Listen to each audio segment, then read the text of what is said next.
All right, episode 9, right? Yep, episode 9, bitch. Oh, yeah. Nice way to start the show, buddy.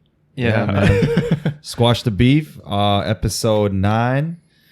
We're here with the special guest, Michael Redmond. What's up, Mike? Hello, how are you all doing today? Yo, is it Michael or Mike? Like, what are your friends? Michael, Mike, Nobed, whichever one you want to call me. It's man from the UK, right? Yeah, Manchester. Nice, buddy. So, like, how is it coming here? Well, Being in Korea? it's been the quickest 4 months of my life, to tell you the truth. You've been here 4 months. Been here for 4 months now, so yeah, it's a different culture shock, but it's been amazing. It's been absolutely amazing. It's been totally different compared to what I thought it would be. Like 10 times better. Damn, man. So, cool. Yeah. What is like the what is the worst like culture shock that you experienced probably back home? I think the worst culture shock is, well, the first thing is I can't get a decent pint of Guinness here now. Oh. For the love of the money anyway, and when you actually pay for a pint of Guinness, it's like 10,001. Yeah, which is like what is that in pounds? £6.50, £7 English pounds. So Jesus Christ, it's man. like 3 times the price you would have in the UK. And Bro. I'm not justified to pay that yet. So Bro, you probably make dope money if you were able to find like import that shit for cheaper. I tell you something, Bro, like you will be a millionaire. there's two. It's actually quite funny because my grandfather used to work for Guinness as well in Dublin, so I could probably get a few ties and to get a few cheaper Bro. barrels brought over to Korea. But yeah, the price is just extortionate for a pint of Guinness. over here, Koreans so- love Guinness. So yeah, they do. But I just want to ask you. So you are of Irish descent? Yes, Irish descent. So the grandfather and the grandmother on my mom's side was born in Dublin and moved over, and my dad was born in Dublin and moved over. So like it's 100% Dublin, but like both sides of the family are from the Republic. Okay. So, but I was born in Manchester, so I call myself dual heritage. Like I'm both. Like I'm English and I'm Irish, which is a bit contradictory knowing their history. Yeah, Right, That's what I'm right. Yeah, it's caused a few arguments. Let's just say. Oh, that. shit, really? Oh yeah, of course. I've been in many of arguments on a bus in Manchester. Oh, shit. Both Like, both in Ireland and in the UK, I've had incidents and situations Whoa, because what do you mean? Yeah. well, like there's two instances. For one, I remember being sat on a bus on the way home from a night out in Manchester, and we were all singing a few Irish songs because I normally had Irish friends in Manchester. And this guy got on the bus and he's like, "Right, all of you, get off the bus now. We're gonna have a little scrap." And I was like, Oh, "Dude, what the fuck are you on about, boy?" Like with my Manchester accent. So he seemed calm down and talked to me. "Boy, you need to calm down. Like it's just a bit of crack." And but like, I got things like that all the time. And like me with a Manchester accent, they'd be like, "Oh, fuck off back to Ireland." I'm like, "Well, I'm born here." So like, where am I fucking off to? But like, where am I off to, buddy? yeah. But like because I used to study in Galway in Ireland, and I used to have a big Ireland flag and a big Dublin flag in my room, and it was the first floor. So people would be walking past my room all the time. And when they have a drink on them, when the lights on, the curtains up, they bang on the window. "Oh, what's that about?" So I open the window, speak to them like, "Oh, you're English? Fuck off back to England then." What? It's still like that? Oh yeah, of course. It's like obviously you don't really hear too much of it now, but yeah, it's like that all the time. All the time. So if they look at you, do they know that you're of Irish descent, or? Well, not as much as Irish descent, more like if you're in Ireland and you're walking down, you're bowling down the street in Dublin with a pair of Adidas Gazelles on a long coat, they know you're from Manchester because Oh, okay. someone from Manchester sticks out like a sore thumb. Like, Oh, just because of your fashion? yeah, because Manchester, like the thing I always say about Manchester is everybody hates us, but everybody also wants to be us about Manchester. Why is that? Because in Manchester, we just, like, to quote the great Tony Wilson, he was a famous record owner in the 70s and 80s, said, "This is Manchester. We do things differently here." Oh. And literally, And it stemmed from that. and it stemmed from basically like one dude, like- Manchester does completely different to what everybody else thinks of the UK. You think of the UK, you wouldn't think of things Mancunians do, but we don't care. We do our own thing, and it's pretty cool. Like we don't care. We just don't care what we do. That's funny because remember like your friend Debbie? Yeah. Debbie McGarry. Mm-hmm. She's from Ireland too, and like she was talking about how it's like she's Irish, but she doesn't get a lot of beef like with like UK. If you're like from England, but you don't really have like altercations with like people from Ireland. I think like, maybe the difference there was it's like if you're like an Irish girl, like a lot of English lads be like, oh, I won't mind a bit of that. But like if you're a group of lads in there. if you're a group of lads in the back of a bus chanting like going home British shoulders and all like not offensive songs like rebel songs, like someone's gonna pipe up and say something to you. I'm right enough. Like they're completely 100% correct to do so. But why is that? Because if you're in England and you're chanting, "Oh, go and fuck off, you English," like of course someone's gonna stand up and tell you like, "What the fuck, dude? Are you on about like chill out a bit?" Like, But the stigma with like Irish songs and like rebel songs in particular, like they don't mean what they say as such anymore. Like there's a song called "Go On Home, British Soldiers Going Home." We don't actually mean for everyone to like get up and leave. It's just a song we chant after a few beers. Oh, sorry, like, that's funny. But there's the Irish history and Irish songs, like they spread along the world. So he's just one of them, really. And like growing up in Manchester, did a lot of people like bully you because of that? Like in school, I used to say a lot. People used to ask, "What are you?" I say, "Oh, I'm Irish. I'm Irish." And I never forget one day this boy turned around to me and went, "Oh, well, if a dog's born in a barn, it doesn't make it a horse." Oh, dude. And I thought about that. I went, cut that down and explain that to me. Said if a dog's born in the barn, it doesn't make it a horse. So if an Irishman's born in England, it doesn't make him English. So what you said, you actually supported my argument. I just went, So I then told him to do one, and then he slowly, with his tail between his legs, walked away. But I got it all the time. All the time? Yeah, so until I left, I was still getting it all the time. Like they love to get mocked. Right. Like, even the Irish mocked me because of the English and the Irish. So where do you like stand? You're in a weird place. The Island man in between Ireland and England. Right. Oh, I see. Were you ever like, shit, I wish I was like not Irish, or I wish like, that's point? that's good. I sometimes I do wish. Oh God, I wish I was just 100% something just to say like I'm that now. Yeah. But yeah, it would cause a lot less arguments. Because like when I was young, like I used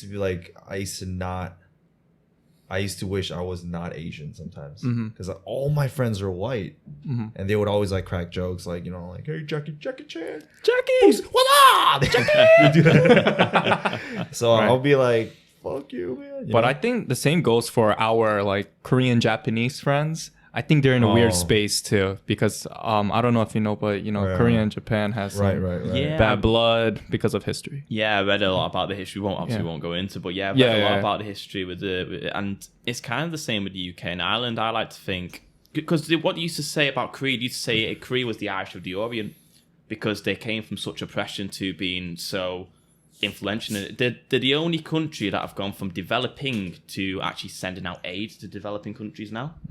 Korea, so they always say in Ireland, Koreans Irish of the Orient.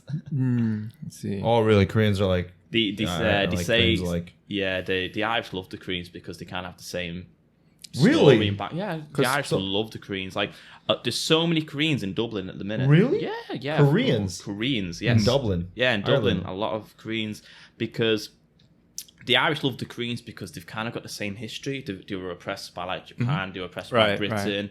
I mean, they've had a famine in Ireland, and now Ireland's like a powerhouse in Europe now. Kind of, well, they're coming out of like a bad stretch as such, but like same. They kind of got the same history. So. Oh, that's interesting. So like is there like a lot of, I don't know, I always ask this question, but like is there a lot of racism and stuff like against like other races?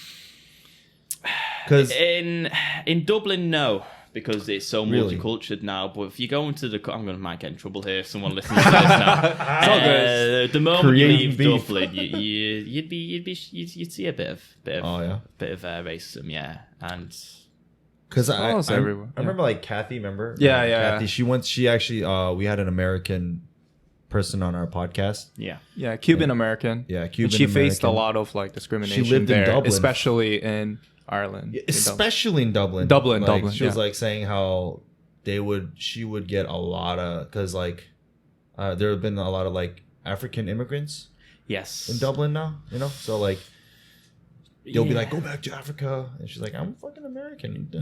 It's a strange one because like in Ireland there's a lot of like Eastern European people now, because the EU, we can all move freely. Well, not in the UK, that's why I have both passports, but in Eastern Europe they all come to Ireland to work, and like the Irish are not really too much of a fans of it. Now obviously this is just like my observation, this is not me calling how it is straight away, but right. So I have seen it. I've seen people like, oh, can you like please leave kind of thing, and it's not like, obviously I just think we're all free people of the world, like we should go wherever we want, have no prejudice, no racism, but it happens, unfortunately.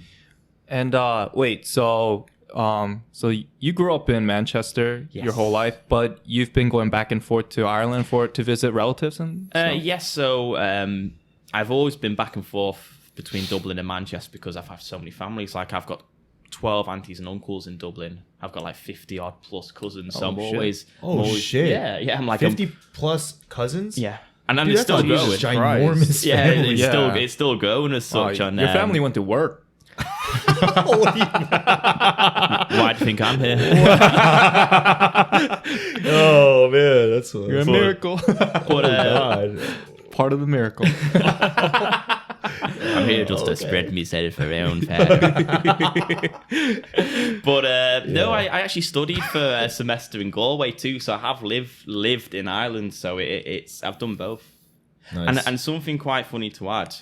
I found it easier to set up life here in Korea than it was to set up life in Ireland. Because why is that? I don't know, I just struggled so much to get my phone sorted and like the currency rate sorted, where here it was just a breeze for me compared to it, but it was still difficult with the language barrier. It's just one of them things. It was just a bit behind in the times 4 years ago compared to now. I feel like for you, man, you like adjusted really fast to Korea. It's like most Europeans. It's true, actually. We were just having lunch earlier, and he was just telling us, yeah, dude, it seems like you assimilated to the Korean culture in no really time. well. I feel like you've been here for years. Yeah, right? I thought you were here for at least like 2 years or something. Just listening to you talk about Korea. And since I got here, like, when I went to Ireland, I was a little bit homesick, and I was only there for 4 months. So I thought, right, I'll come to Korea, open mind. Do not be worried about the first wrong thing that happens, the first negative insult, or the first thing that goes wrong. And that's my insight since being here, and it's gone great. So, dude, you had a little bit of difficulty with your visa coming here a little bit, you know. Yeah, sole immigration, bunch of nice lads. Being a dual citizen.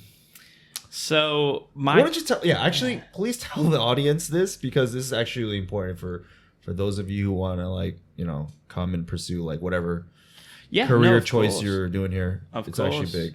And this is probably more people from the UK with Irish heritage than people from Ireland with English heritage, because I think more people have an Irish passport than an English one if they had the choice. But I had an Irish passport, and I've always had an Irish passport since the day I was born. I've had an Irish passport.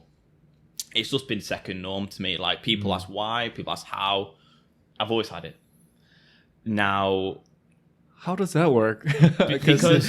because my dad was born and raised in Dublin and moved over. So, like, if you're born in England, you can have an Irish passport date back from your grandfather. So I've got 1, 2, 3, 4, 5. I've got 5 out of 6 people that I can get an Irish passport from. Oh, okay. So I've always had an Irish passport. I see. And when I was getting my documents, like my criminal record check, my I don't think it was too bad with the degree, to be honest, because people do float around now with their universities. But sole immigration looked at my documents and said, hang on, UK documents, Irish passport, sorry, we've rejected your visa. Oh, yeah. But the thing is that really wound me up, and I tell you now, my grandfather is still raging. He actually wants to write a letter to the sole immigration about this. Really?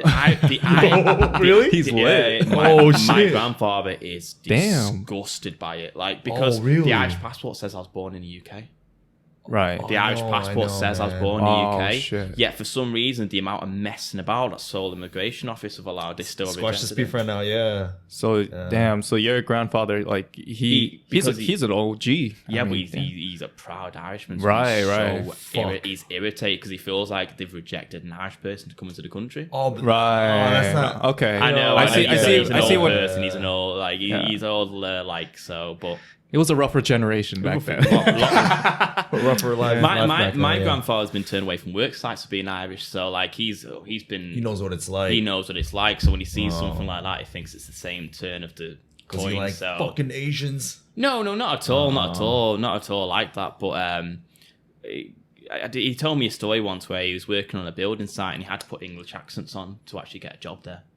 Because he did his accent and go, nah. I see. Fuck. Yeah, that was the norm. Then, huh? My grandfather told me a very interesting story where he was walking down the road one day and a police officer pulled over and said, "Where have you been?" He went, "Oh, I've been to my brother's house for a few beers." And who asked that? Okay. This is what I mean. And the officer said, "Oh, you're Irish." I went, "Yeah, all right, we need to arrest you then." What the fuck? Whoa, wait. That was like that how it was back then? This was the 60s, 70s, Dude. yeah. So, wow, it was that bad, huh? One police officer was like, "Why are you arresting him?" The other one wanted to arrest him. Big tall guy told him, about 7 foot. Oh. So when he wouldn't arrest him, he went to swing for my grandfather, like punch him. But this was about a time when my grandfather was a semi-professional boxer. He's a semi-professional boxer? He was a semi-professional boxer. Oh, shit. Yo. And I tell you something, never laid a finger on him. He just kept ducking and diving and ducking. And apparently there was this one punch that he did and he ducked, but he put so much force into it, the police officer fell over and went over into someone's garden. So he didn't arrest him or what? He didn't arrest him because he was too embarrassed to arrest him. Like, wow. That's the police embarrassing officer, as fuck. He ended up injured. The police officer got hurt and my grandfather never laid a finger on him. Wow. That's hilarious, man. It was just a thing back then. Like, dude, I want to meet your grandfather. Yeah, me too. Where is he? He's such an OG. Yeah. Shout out to your grandfather. He wants to come to Seoul, to be honest, but yeah. Yo, get him over. I would love to meet him, man. I would love to. That would be pretty That's cool. awesome, man. You're like, so is Irish? When did boxing become such a big part of Irish culture? It's always been a big part of Irish culture. Like it was always a thing. Is it because of Mickey Rourke or before that? Oh, it's been like, if you look back to the whole like travelers in Ireland, even like centuries ago, they always did like bare knuckle boxing. So there would always be like fighting's like, I know it sounds very cliche, but fighting's always been like Irish blood. Damn. So like they all used to go for like my grandfather used to go boxing and wrestling, and there's a place in Dublin called the Hercules Club he used to wrestle in. But his boxing was his main passion, and it was just everyone boxed in the 40s to 50s. Everyone boxed in Ireland. So when boxing got bigger, then obviously it grew in Ireland just as much, it tenfold, 20-fold in Ireland. So it's just always been a big fight, a big part of Irish history to fight. Right. And your parents, do they have an Irish accent a little bit? So or? my dad does. My dad does, okay. but my mom doesn't. So she had it before, and then it went away, or no. She does. She's never really had one because she was like in Manchester since she was little. Okay. She never really had one. Okay. But all the grandparents still as well. Right. What about you? Like, I wouldn't know the difference. Do you have some words that sort of sound somewhat? It's quite funny as I open my beer to pour some more drink out. The more alcohol I consume, the more the Irish accent actually comes out. Okay. In that case, feel free to pour some cast. Not me being like discriminative and stuff. There we go. Look at you being Korean with your two hands. There we go. Look at this. I hope people actually watch this and go, man, handsome teacher. Wow, what's his Kakao? So, but the more I drink, the more the accent comes out. Because when I used to drink a lot in Manchester, I'd drink with my father. So like I'd pick up his words and stuff and talk to him, and like mainly all my friends in university were Irish, so I was such around like culture for so many years. So when I have a drink, then the Manchester accent loosens, and that's cool. Yeah. But like when I first got here, the accent was so much different compared to what it is now. It was, man. When I first talked to you, I had to sometimes I have to like think about what you said. Yeah, is it? Do you think it's better now? The accent? It is. Yeah, I'm not better, but you know, well, I don't want people to like kill me. What do you mean better? Like your grandfather's like. The accent is. I always think like if I was in a teacher's mindset or a director's mindset, if you look at the UK, what are the black spots that you wouldn't sign people from? I just see like a big black dot around Manchester with our accent. I really do. Like some days I just sit there and work and I go, how the blooming heck does any of us Mancunians get a job here? Like it's ridiculous. That's hilarious, man. How's living in Manchester? How do you like it over there? I loved Manchester, and I still love it. Like I remember speaking to Joe in late May. Now we had a terrorist attack in May. Remember our message? I was like, dude, like we've just had like a terrorist attack. Like and we've never we had a bomb like 21 years ago before, like 1996. Holy shit! And no one got killed. It was just like it was an Irish IRA bomb, and no one got killed. They phoned ahead, so no one was killed. There's only a few injuries. So it was a bomb, but people didn't really think too much of it. They celebrated English Manchester culture, but this guy from a place called Flixton was actually next to where I'm from in Urmston. He just decided one day to walk into a kids' concert and just blow people up, and we never had.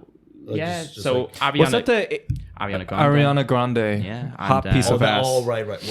What? Yeah, that concert, right? Yeah, he decided to just like he was in the crowd, right? He was outside. He was outside in the concourse. So when everyone left, he detonated himself, and it's just like, they were exiting the building, and as they were exiting the building, like and. Just fucking holy fuck, bro! Man. What the fuck is with all these? Wait, he was linked to ISIS? Yeah.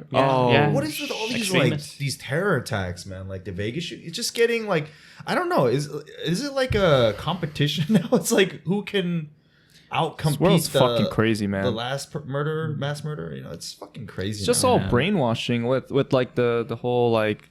You know what, like jihadists, like what they believe in. It's just brainwash, man. No different than like North Koreans. You know, they want to fucking kill Americans and shit. So. Yeah, but it's like, you know, like the Vegas shooting is fucking crazy. There's like no links to any. Oh yeah, that dude. I don't know. What happened? What happened? He was just an extremist who like had extremist ideas. He wasn't like linked to any ISIS threat or terror, but he got searched on the internet. He was a brainwashed child. Like he went to the local school around the corner from my house, and then like he just decided one day he wanted to blow up a load of children, and it's just like Manchester. We've had a few downs in our time, but that took us by storm. Yeah, right. But the beauty of the Manchester people, which I loved. I've never seen such a coming together of a community after that terrorist attack. Now, there's a place in the city centre called Sian Squares. It was just littered with flowers, really? And I remember going there with my bouquet of flowers, obviously. I said I was going to stand there for 5 minutes. I was there for 2 hours, stood there watching it. It was eerie. Walking through Manchester, it was quiet. Everyone was somber. It was like, I've never seen it like that, so... What about like with your friends? Was it like they're like not talking about that? It was. They're just that's what everyone's talking about. It was just a weird time. It was just a very weird time. People didn't really want to talk about it, but people got so patriotic, so patriotic towards Manchester. The best thing I liked the best story I heard from it was like they did like a minute silence on like the Friday afterwards, right. And they broke out in Oasis Don't Look Back in Anger, which is like Oasis are a big band from Manchester. So like that's kind of our like not theme song, what's the term? Like our song we go to now as Mancunians, like Don't Look Back in Anger. Oh. But like they're coming together in the community spirit. Like people start getting tattoos of the Manchester Bee. And then donating the money to the victims. So that was like a big thing in Manchester. Shit. So would you say that like brought people like the Manchester people closer together now? Yeah, it does. Throughout the terror, there was a lovely vibe afterwards, like the sense of community and people loving each other. It was brilliant. But obviously, it came out of hate. So, but that person, the terrorist, was a Manchester person. He was born in Manchester. Right. Like he had Libyan parents, but he was born in Manchester. He blew up his own city. Fucking A, man. Disgusting. So like so strange. Where did they go wrong, man? That's weird, right? Where did they veer off? Like I think maybe they're just troubled, maybe at an earlier like age when they're teenagers, and then they're just like in their mom's basement, and they're just like, you know, jerking off to weird shit. And then and then they come on, and then they find this ISIS forum, and then they just start talking to some weird people. I don't know what the procedure is, like what the ISIS people do to persuade, because people do get, you know what I mean, like they get honey dicked into doing that shit. Yeah, man. Internet is a scary ass place, man. It's fucking crazy. Yeah, you have to be troubled. You have to be a troubled individual to actually like start talking. It's like a live chat with an ISIS. They'll just help you go into that road of just fucking people up. I mean, that's so crazy, man. I mean, think about it. It's like even when I was a kid, like I'll be honest, like, you know, like watching porn was it was work, because like that was when the internet just came out. Like, oh, you mean for it to load? No. I mean, like, remember when the internet first came out? like people. That's dude. How old are you? The internet was available before we were born, probably. No. I mean, like, you know what I'm saying? Like back then, back in the days when you try to access porn. Okay. You would like AOL, you know, stuff. Yeah, like 56K. You know, like you have to like. Ding dong, ding dong. Yeah, it takes forever, and it was like hard to find it. I don't know. They were like limited sites. Okay. You know what I'm saying? Like nowadays, there's like everything. You mean like a hub where you can find a bunch of vids? Like yeah. Pornhub. Yeah. Sponsor us. Okay. Also, Pornhub.com. Yeah. They just came out with a new series of. I'll take Lisa and mate. Yeah, but it's different, man. I mean, so like with the UK, what's like, your point? Okay. So what was your point? I don't know. Like the internet's a really weird place. Now it's like more like these young kids now. They're like you know, they're like on their phones and everything. You know, like at like the age of 5 information is very you have access accessible to anything at all times. Yeah, it's like it's dark place. Crazy, man. I think that's why people are just getting crazier. Yeah, they're just looking for some crazy shit. But anyways, but dude, so like for like your family and stuff, like in Manchester, is it like kind of like you have like bigger families?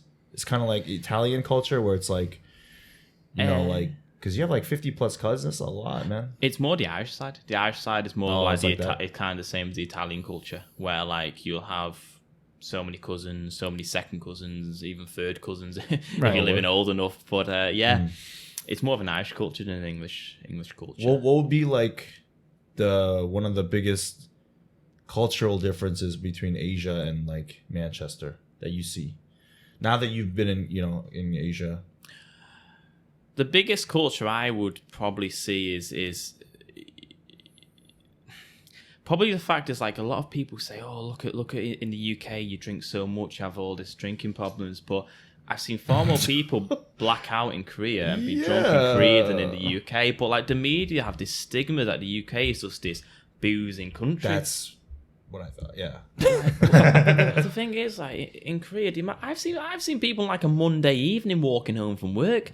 Like in the gutter with a bottle of soju, and I'm like, the gutter. you'd never get that in the UK. Obviously, you'd probably get it on a very minute scale, but like I see it all the time. So the drinking culture is way more rampant here. Like it's more like severe. Yeah, the thing is like nothing more an Englishman or an Irishman likes than a Saturday afternoon sat in a pub having a pint, having a few pints. But like in Korea, they love like the soju and the makgeolli and the beer. Like you just love mixing, and that I think that's the difference. I think that's what gets you so fucked. To be honest, like in England, if an Englishman walks to a bar, they're having a pint. They're not having a glass of wine. They're not having a gin and tonic. They're having a pint, and that's all they'll be having. So obviously, for some reason, they start to move on to Jaeger bombs as well. For some reason, but like you have a pint, and that 12, 14 pints to get up and go to work the next day. There's no problem at all in it. It's also like Koreans, like they eat while they drink, whereas like, you know, well, you can have a beer with a burger, you know, back in the UK, wherever, but like in Korea, it's like you drink soju, which is like the equivalent to like vodka. Yeah. So basically, you're drinking that while you're eating meat. You're eating like, you know, different types of food. So everything's like fast paced here. So I feel like there's that, and also like the price is very cheap here. Right. So they'll just start ordering a bunch of shit, and they'll just they just drink fast, and also the alcohol content isn't as high as like some of these Western drinks. You know, like soju is only like what 18%, 20%, some shit like that, and like that. You know, your whiskey is like what 35, 40%, some shit like that. So yeah, like I think people, because of that, people have more control. You know, who if you're used to drinking whiskey and shit. Yeah, I suppose, because like with the UK, is it free? Do they have free pour laws here? Like if you order gin and tonic, you don't have to do it in measurement. They just go like that. And they don't do measurements here. Yeah, like in the UK and in Ireland, it's a law. A what? It's a law. It's the law. It's a law. Really? I think it's the Measurements Act of 1985 in the UK. I went 5 years behind a bar. So. But in the UK, it's 25 mil, and in Ireland, it's 35 mil, but you can't do more than doubles. You can order 2 double gin and tonics, and I obviously pour and start mixing match, but you can't order more than a double in the United Kingdom. So, wow, really? That's a fucking law. You can't have more than 50 milliliters, where in Korea, a single's 0.50 mil because the free pour. Right. If the hand's a bit jittery, then you've had half a bloody bottle in your glass. Yeah. Can't have someone with Parkinson's like working behind the bar. Oh god, I wish someone with Parkinson's behind the bar. Yeah. So yeah, man. Shit. I mean, what else like about Korea? Like, were there any culture shocks when you got here? What kind of things did you have to like adjust to? I think the things I've had to adjust to as well is like, I was so happy just like, oh, I might get some fish and chips, and that sounds very English. I might get some fish and chips now, or I might go McDonald's, might go Burger King. If I'm hungry in Korea, it's like actually, right, what am I going to do? Where am I going to go? What am I going to say to them? I'm going to have to translate it. Am I going to have to think about it? Yeah. Like, getting a meal here is like a 20-minute prep. Do you know what I mean? Like, it's easy for me to cook my own food after a long, hard day than me to go and order food. Well, not now. I just go in and order it. But when I first got here, I was like, damn, I'm so tired. I just want something to eat. And then I thought about the process of ordering something in Korea. So stressful. I can't even imagine that. Yeah. And I thought, right, I better pick up some pasta from the shop then, haven't I? And I'd have to make my own food because I was I think nerves was a little thing as well. Of course, bro. Yeah. But like, I got to the point now where I can just go, oh, cheese donkasan 주세요. Like, yeah. That's how you say it? Yeah. cheese donkasan 주세요. I put on the cheese donkasan. Yo, like people say like your voice changes when you speak in a different language. Yeah. You speak a little bit of Korean now, right? A little bit, and apparently I sound like a girl. Really? So if I turn around and go, 안녕하세요, bango, sorry, Michael ya bango, and I'd be like, oh, Manchester SO Samada, and people are like, you sound like a girl. What? Really? What? Yeah. Actually, when I speak Korean, I feel like it's an octave higher, actually. Yeah, me too. Right? Yeah, right? My voice gets actually a little higher. Well, like a little bitch. What? The weird thing I've seen, like in a lot of shops, we're talking about octave higher, is a lot of people go, 감사합니다. What the fuck's that about? Yeah. What's that? Yeah. Like, and dead nasally. I was like, what are you doing? Oh, they do that on purpose. You know that, right? What? They do. It's kind of like it's like the cute culture. It's like they try to be cute but like welcoming. So you go to like you go to like these like restaurants or something, and then they're serving you like, or this guy's like trying to sell something to you on the streets. They're like, like they kind of. Oh my god! It's kind of like they feel like it's welcoming. Yeah, it does. Like, I think you're asking the wrong person from Manchester here, because we'd just be like, someone from like London be like, oh, that's cute. But I'm just like, what are you fucking doing, you knobhead? Yo, what? Knobhead? Doing, you knobhead? Like, you fucking knobhead. Me and my fucking knobhead. Me and my friend, like, we have this thing called like fucking about in Korea. Like, there's a lot of things like Koreans do. They just fuck about a bit. Yo, what like some what? ratchet shit? Like, I was in the subway station, like, elbowing. Arajima? What was it? Ajima? Yeah, Ajima. They're walking down the stairs lady. Backwards and stuff, and it's like... Yeah, they'll back park right into your crotch, and they won't even look twice at you. What you fucking doing, kids? Yeah. And then, like, in Dongdaemun annoys me because it's like the signs to transfer to line 2. It tells you to go up these steps and then back down the steps again, but where you can literally just walk walk to the left of it, and you didn't have to go and walk up and down the stairs. There's so many signs that are confusing here. Yeah. And it's like that's a lot of fucking about that. Like, and when you see like lads doing the Korean squat, crawling around in circles, smoking. Oh, like, dude, that is doing the Asian squat. That's what you're referring to, right? Yeah, the Asian squat. I don't mind the Asian squat. I actually do it sometimes myself. It's just when you're shitting or when you're smoking a cig. I don't smoke, so. Oh, okay. No, but to be smoking, squatting, like going around in circles, like walking around in circles, squatting. I'm like, what are you doing? I've seen this a few times in Goody for like some a reason. chicken dance? Yeah. Like, and everything has to make a noise here. You press the elevator, do do do do do. You open the washing machine, do do do do do do. Everything has to make a fucking noise here. Why does everything have to make a fucking noise? I want to open the washing machine. I don't want to listen to Mozart's fucking Fourth Symphony when I open the bastard washing machine.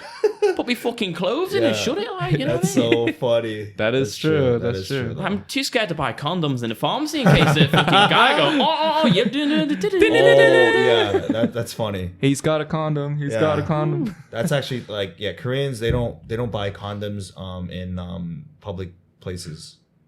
What do you mean? They have it in vending machines. Yeah, but no. Have you ever seen a person buy that? Like, I don't know. I have. So like, I always used to rock up to see you and just like buy them. People are so conscious of what other people think. Even the people selling it to you, so they'll buy it like late at night. Oh, okay. When no one's around, or they will order online. Well, I was a bit drunk one time, and I went in and went, condom, large size. Ooh. I went like large size. He looked at me like I was a knobhead, but then he came back with these. Did all right, to be fair. But I had a buddy come over last month for Chew Shock, and he actually brought me over like a big, massive packet of them. So I'm sorted now to about next week. Kakao Talk is ready. Everybody, my IDs. The telephone numbers. That's hilarious, man. Yo, so in Manchester, what are some of the like stereotypes that you guys have there? I'm wondering if it's the same as the States. So, like stereotypes of Manchester people? Just any, Manchester people or any, other ethnicities that are living there with you guys. The main thing is of Manchester, which I love, is it's so multicultural. People go like, really? Yeah. People say like the UK, I think outside of major cities it can be a little bit racist. But if you said is Manchester racist? It's not. It's not. Like we've got a Chinatown, we have like a Spanish Quarter, we have like a gay village. A gay village? We have a gay village. Because why do you call it a village? And the thing is, whenever I actually tell people that, they're always like, "Well, that's actually pretty offensive." But they embrace it. Oh my goodness, I'm digging myself a hole here. But no, it's a celebration of homosexuality. So where they have Canal Street. I keep saying "they" in such like a derogatory term. I don't mean it like that. There's a strip called Canal Street, and it's been dubbed the Gay Village, and they actually are so happy to call it the Gay Village because it's a celebration of like gay, lesbian, queer, bi, trans, where we're so in Manchester just so open about it because in the 50s and the 60s there was a famous man. Now, did you know the computer was actually invented in Manchester? The computer? The computer was invented in Manchester by a man called Alan Turing. Oh, I didn't know that. Really? Yes. And he was homosexual. Oh. And like they arrested him for his homosexuality. Oh, fuck. So what he did is he killed himself with a poison apple, with cyanide apple. So that's now the worst way to go. Holy shit! Yeah, like a cyanide apple. It's he called killed a gun. Well, anyway, but that seems a little creative. Like, is that actually? Do people do that? It was the 50s. Like, okay. It was the 50s. Okay. I'm not gonna eat fucking apples anymore. I'm scared. Like cyanide. But they're so like open and accepting in Manchester. If you're gay, lesbian, like if you're homosexual, there's no problem at all in Manchester. You're always welcome. There's no hostility at all. So you can be walking down the street, like holding hands. Like you and I can be holding hands, and they'll be like, "Oh, okay." Like, yeah, no problem at all. No problem at all. Really? Anywhere, everywhere, like anytime. Even among the older people, like older generations, like your grandfathers. They obviously did frown upon it, but like it's accepted. It's just one of the things. It's accepted. Like there's no problems there now. You won't see anyone protesting against it in Manchester. So it's pretty liberal, huh? It's like a Manchester. very, very liberal city. Very liberal city. Okay, so like like I'm curious about like stereotypes wise, like they're like, are there like any, Asians are good at math? You know, I think that's like worldwide. Indian people smell like curry. I don't know. What? What? I don't know. Did you know, ironically, we actually do have a curry mile as well. We do have an Indian section. Oh, yeah. We actually do have a thing called the curry mile.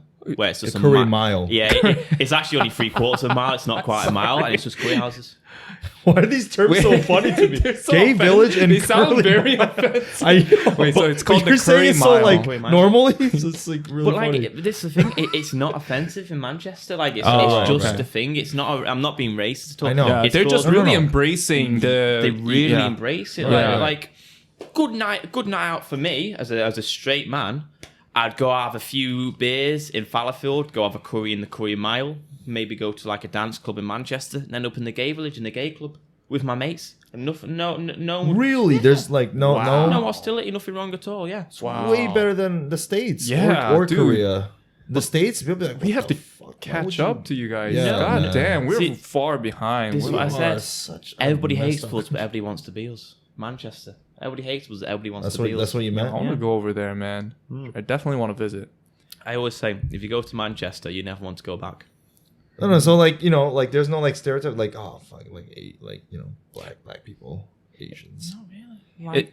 Is there a Chinatown there? Yeah, we've got Chinatown. Oh, okay. We've got Chinatown as well. What about Koreans? Are there a lot of Koreans there? There's small Korean community. There's 2 Korean restaurants, and they're actually owned by Chinese. So there's no Koreans in Manchester, and it's something I'd actually love to change if I finally do get back to Manchester, because a Korean influence in Manchester would be very positive towards the city. What do you mean? Like a Korean influence, like the culture, like the Noibong. If you had a Noibong in Manchester, my goodness. Really? We don't have any Noibongs. We have Chinese karaoke, which they literally take the mick for. The prices are extortionate. If you have like a Noibong or Koi Noibong in Manchester, Noibong is karaoke, yeah. So killing, yeah. So because I love it, I personally love it. If you got a few Manchester tunes, because Manchester's known for 3 things: it's industrialism in like the 19th century, 20th century. It's music, and it's football. But the music side, if you got Noibong in Manchester with the musical it's gonna pop off. Holy shit! It'll be a good combination. People are gonna be singing all night. Holy shit! But everyone's gonna lose their voice. Think about it. Yeah. Maybe opening a Noibong when you go back home. Noibong in Manchester, it would do all right. It would do well. There's nothing like that, like over there. They've got Chinese karaoke, but it's extortionate, and even the drink price is extortionate. What about just karaoke? Like just karaoke, you know? It's kind of like in pubs. On like a Sunday night or a Friday night, once a week kind of job. It's not a regular thing. You'd have to search on the internet for it. It's more of an event, like just an event. A Wednesday night, like karaoke. Yeah. Okay. But people actually like you know, it's like singing is a big culture there too, right? Especially in Manchester, yeah. In Manchester and even Liverpool, though we don't really like Liverpool. The Manchester and Liverpool people, they're not big fans of each other. Why not? What's this beef about? The beef actually started because the River Mersey, when Manchester was such a powerhouse in the 1800s with their industrial mills. I feel like you're like a history teacher. This is awesome. This is good. Yeah. They had to pass through Liverpool to get to Manchester. Oh, okay. So what Manchester did, he said, well, F this, we're going to go and cut out the middleman. So they built the Manchester Ship Canal. They built their own canal from the Irish Sea to Manchester. Oh, shit. So they cut the middleman. So all the Scousers in Liverpool hate us because of that. And then we hate them back. So, you know, like, you know, the Europeans, like, you know, especially like England, like UK, especially you guys love soccer, right? Oh, football. Sorry, football. You get really offended when people say soccer. Football. I do, but as I was saying before, the podcast, because I'm so used to it now in Korea. I keep saying soccer in Korea, in Korea, but like, if I said it in Manchester, I'd be hung and quartered. Like I'd be like, we hung at high noon. Quartered. Yeah. Really? So is it like Korea? It's like, you know, sports is a big. It's not just a game. It's like a national. You know, it's a sense. It's like a prideful. It's a pride. Yeah. So it's almost like if you beat somebody in a soccer match, like Korea beats Japan, it's like we fucking beat you. Yeah. Like our country's better than you, kind of thing, you know? Yeah, yeah. So is it like that? Is that why like football is such a big thing? Definitely. Like, if you're from Manchester, the first thing, so many times it happened, first question I'm asked, are you red or are you blue? What? Oh, the Are you jersey. Manchester United or you Manchester City? So United playing red, City playing blue. Are you red or you're blue? That's the first question you get asked.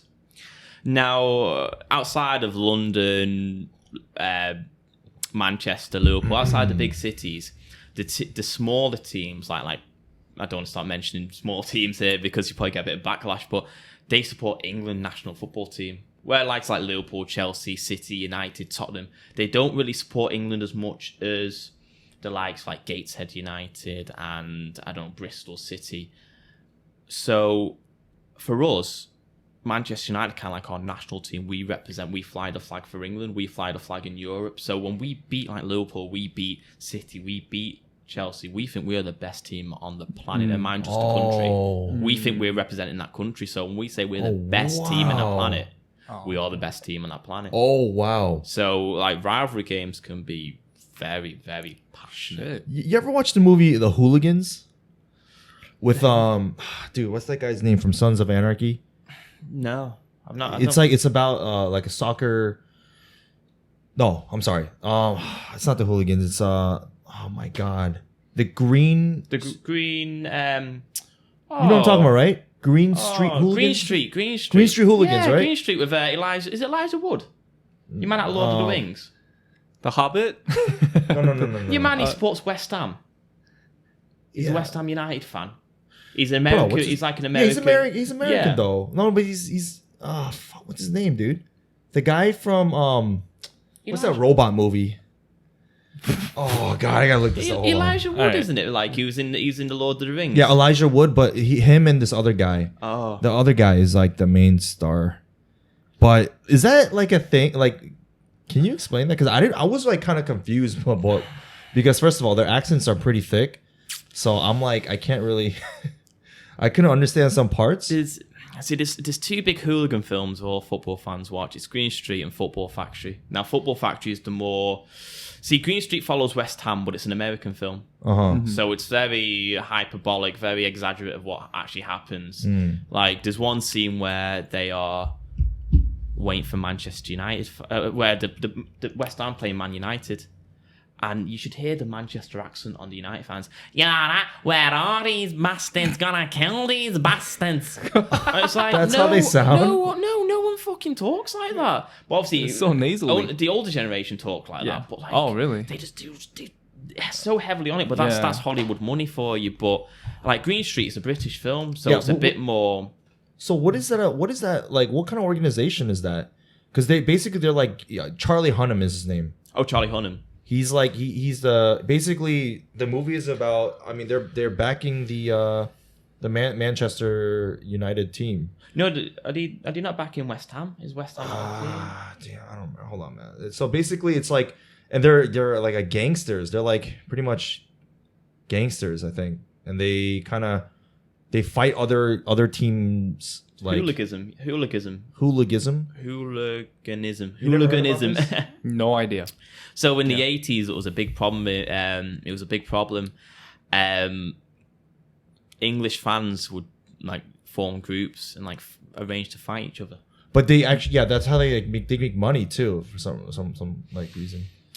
I guess like they have like people from like they have sponsors and shit, so they have to beat other gangsters like from other like they have like these underground like gangsters that back these like football teams. And I was wondering if it still goes on and they actually like get into like huge like mob fights, street fights. There's still scraps. There's still scraps. There's still fights, but I don't think it's anywhere near what it used to be. Like hooliganism used to be a massive problem. Like, oh really? What happened in the 70s and the 80s, where like air travel got more popular and like more affordable.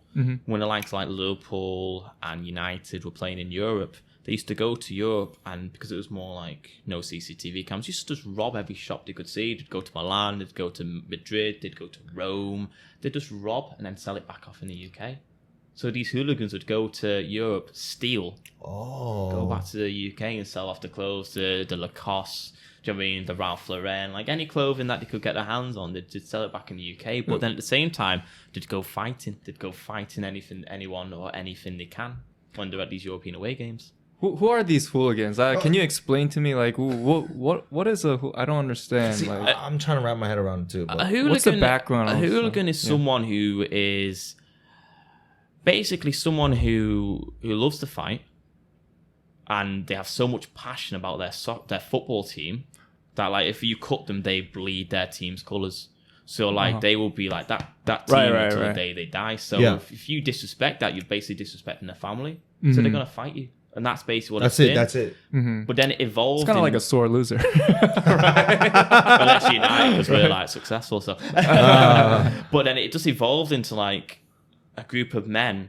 Just like, oh, we're gonna fight you. Oh, we're gonna fight you. But then they'd be on the phone to each other the day before, like, okay, so how you doing, mate? You okay? Yeah, we'll meet tomorrow at 3 p.m. Like, do we phone each other organising a fight? It's so like, fucking stupid. I don't know. Oh, it is like, stupid. It's ruined football culture in the UK because everyone thinks we're all hooligans. Everyone thinks we're all up for fighting all the time. So, I see. Basically, okay, well, yeah. So they call it football hooligans. So basically, they're like rough tribal. It's a rough tribal world. The movie is about this guy Charlie Hunnam. He's like a football hooligan, and then he's got like this American journalist cousin. He's the what's his name, Elijah Wood. Yeah. So he comes and visits him in UK. And then basically, like, Charlie Hunnam, like, he introduces Elijah Wood to his gang, and they go on these scraps. Yeah, to the Green Street Elite. Green Street Hooligans. So, like, supposedly it's a huge thing. So, like, these opposing battle, like, teams. If you're like Man City is playing Man U, especially because Man City and Man U is like they're like such rival teams, they have like underground like these hooligan gangsters that always fight before and after the game. I heard it happened. Like that's the premises of the movie. So I was like, shit, this happens a lot. Like, it happens now. Obviously, because I probably don't know so much of it. You probably know how much I don't get involved in it. I never will. But like coming away slightly from hooliganism, when it comes to like Derby Day when Man United play Man City, I won't talk to my City fan friends. I don't talk to them. When the moment it hits 12 o'clock midnight on the day of Derby Day, we don't talk to the blue side of Manchester, and the red side don't talk to each other. Yeah.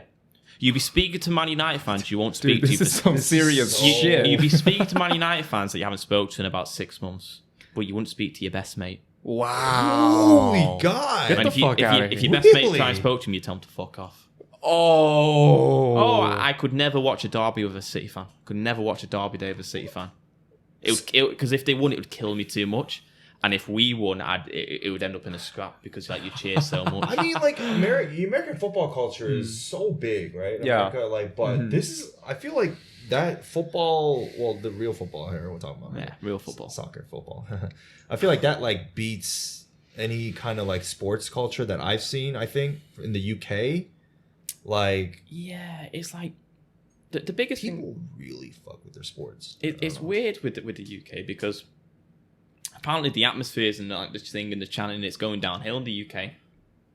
But I think it's because they're getting more quiet, they're getting more geared up and more ready for if any trouble starts, then they'll kick off. Like a big example, when United got bought by a new owner in 2005, and a group of fans said, fuck this, we don't want you to be our owner. They made their own team called FC United of Manchester. They're a small team. Mm-hmm. And what happened was, it was all like the passionate United fans who did not want this guy called Glazer to run the club come over, and they formed this own club themselves. And you'd be standing in the ground, because I went to a few of the games, and a few of them are chanting, a few of them are quiet. And I asked my friend once, why are they not chanting if this is their team? And he said, they're the first ones to start throwing the punches. They're the first ones to start throwing punches? Throwing punches, yeah. So normally, if you're quiet, it's normally... You're like they're the first one. Serious. They're the ones first line the fire. You know what I mean? They don't think it's a song. They don't think it's a song and dance. They're the ones.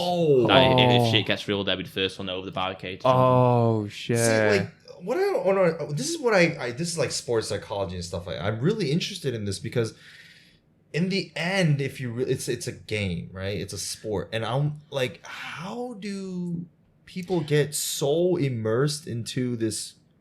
Because especially in the UK, it's more than just a sport. Like, is it a political thing too? It stems from like the one thing I would say is nothing to do with politics. In Scotland, it is like Celtic and Rangers, but in the UK, thankfully, it's not about politics.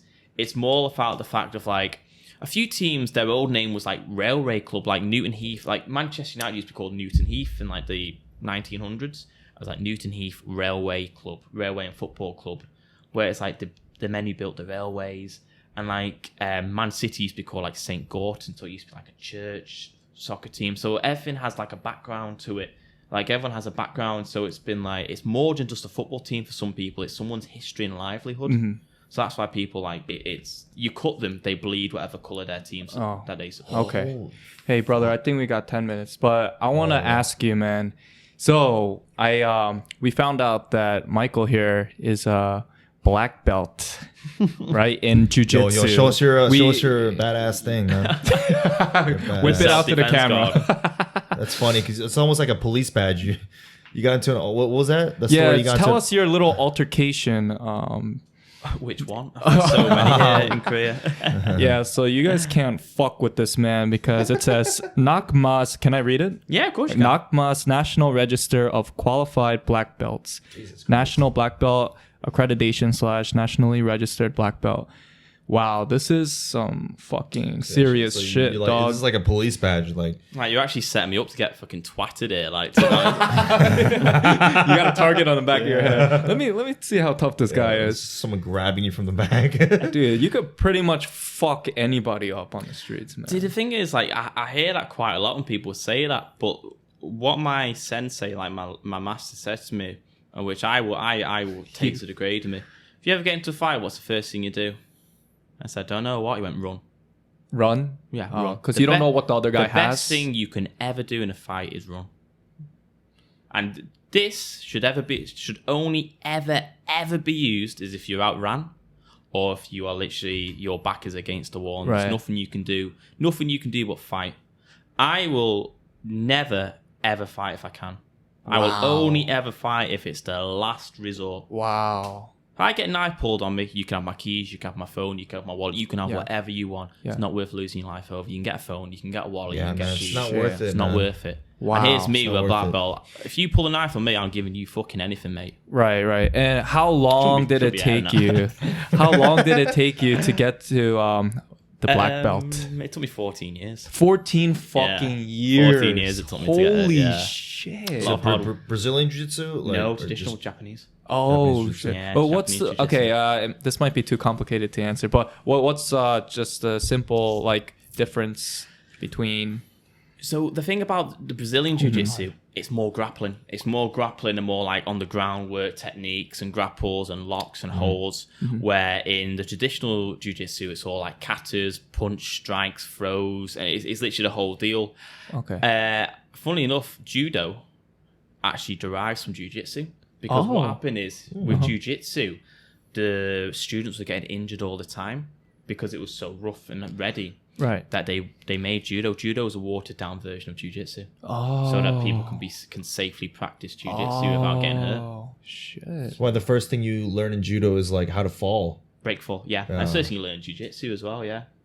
But like learn how to break fall. Like I could do a somersault and like land on my back sort of thing. Holy I'm not going to do it now here and this. Yeah, everybody, we're going to do it right here. Michael's going to show us his somersault right now. What other discipline do you know? Like, so other than jiu-jitsu, what else did you learn something else? Like a little boxing? I did a little bit of boxing. Okay. But jiu-jitsu was the passion. The jiu-jitsu was the main thing I focused on. I had one lesson. I don't want to be like offending people. I had one lesson of Aikido and I thought, what the fuck's this? Well, yeah. Well, honestly, what everybody is knows. This? I turned around and fucking walked. Because what annoyed me is I had one lesson of Aikido and the guy turned around to me once and he said, one day, maybe you could probably be a black belt. And I went, I already am, mate.